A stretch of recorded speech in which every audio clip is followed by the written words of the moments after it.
எங்க அப்பாட்ட 300 ரூபாய் தான் பணம் இருந்துச்சு. 500க்கு 451 மார்க். நான் என்னுடைய உதாரணத்தையே சொல்லுவது எனக்காக அல்ல. ஒரு நாட்டுப்புறத்து ஏழை சிறுவனாக வந்த என்னால் காவல்துறையினுடைய உயர் அதிகாரி என்ற அந்தஸ்தை பெற முடிந்தது என்றால், என்னை விட வாய்ப்புகள் நிறைந்த இந்த உலகத்திலே உங்களால் ஏன் முடியாது என்பதற்காக இதனை பதிவு செய்கின்றேன். சென்ட் ஜோசப் காலேஜில் படிக்கணும்னு எனக்கு ஆசை. எங்க அப்பா என்ன அழைச்சிட்டு போனாங்க திருச்சியில, அப்துல் கலாம் படிச்ச காலேஜ். மார்க்க பார்த்தோன்னா ஃபாதர் இடம் கொடுத்துட்டார். மாசம் 30 ரூபாய் ஹாஸ்டல் ஃபீஸ் கட்டணும். எங்க அப்பாவால் அது முடியாதுன்னு எனக்கு தெரியும். நான் இந்த காலேஜில் படிக்கலப்பா போலான்ட்டேன். எங்க அப்பாவுக்கு ஒன்றும் சொல்ல முடியல. கொடிது கொடிது வறுமை கொடிது, அதனினும் கொடிது இளமையில் வறுமை. மரங்கள் அடர்ந்த அந்த சாலையை பார்த்துக்கொண்டு, இது போன்றது ஒரு கல்லூரி. அது கண்ணில் கண்ணீருடன் வெளியே சென்றவன் நான். மாணவிகளே, உங்ககிட்ட சொன்னேன்ல, வறுமையை நினைத்து பயந்து விடாதே, ஒரு திறமை இருக்கு மறந்து விடாதேன்னு. அதை எங்க அப்பா எனக்கு சொன்னதுனால, எந்த கல்லூரியில் ஏழ்மை காரணமாக பணம் இல்லாமல் படிக்க முடியாமல் வெளியேறினேனோ, அதே கல்லூரியிலே ஆசிரியர்களுக்கு மாணவர்களுக்கு அத்துணை பேருக்கும் சேர்த்து முக்கிய விருந்தினராக சென்று கண்காணிப்பாளராக ஆன பிறகு 3 முறை உரையாற்றி இருக்கின்றேன். நேர தஞ்சாவூர் போனோம்.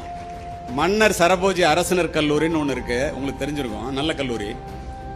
320 ரூபாய் கட்டினா சேரலாம் டிகிரி ஆர்ட்ஸ் காலேஜில்.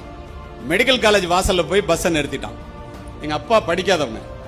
மெடிக்கல் காலேஜை பார்த்துட்டு, இந்த காலேஜில் எப்ப படிக்க போறேன்னு கேட்டாங்க எங்க அப்பா. இல்லப்பா, இந்த கல்லூரியில் நான் படிக்க முடியாது, இது டாக்டர் ஆகிறதுக்கு 3000 ரூபாய் வேணும், மார்க் இருக்குன்னு.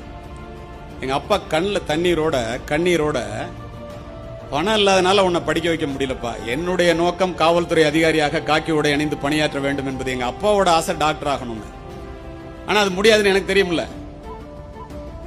உன்னதான் இந்த மருத்துவ கல்லூரியில் படிக்க வைக்க முடியல, இந்த மருத்துவ கல்லூரி செவுத்தையாவது, அவங்க சொன்னபடி சுவற்றையாவது தொட்டு பார்த்து விட்டு வருகிறேன் என்று கலங்கிய கண்களோடு மருத்துவ கல்லூரியினுடைய சுவற்றை தொட்டு விட்டு அழுது கொண்டே வந்தார் என்னுடைய தந்தை. மாணவிகளே, நானும் அழுது கொண்டே மன்னர் சரபோஜி அரசினர் கல்லூரியை நோக்கி சென்றேன். இதை ஏன் பதிவு செய்கிறேன் தெரியுமா? இங்கே என்னை பற்றி அறிமுகப்படுத்தும் போது நண்பர் கூறினார், இவர் வீட்டிலே 4 மருத்துவர்கள், இவர் ஒரு மருத்துவமனைக்கு சொந்தக்காரர் என்று. அதற்கு யார் காரணம் தெரியுமா? என்னுடைய மனதிலே ஏழ்மையின் காரணமாக என்னுடைய தந்தை அன்று ஏற்படுத்திய தாக்கமே காரணம். அத்துணைக்கும் காரணம் என்னுடைய பெருமையும் தந்தையே சேரும்.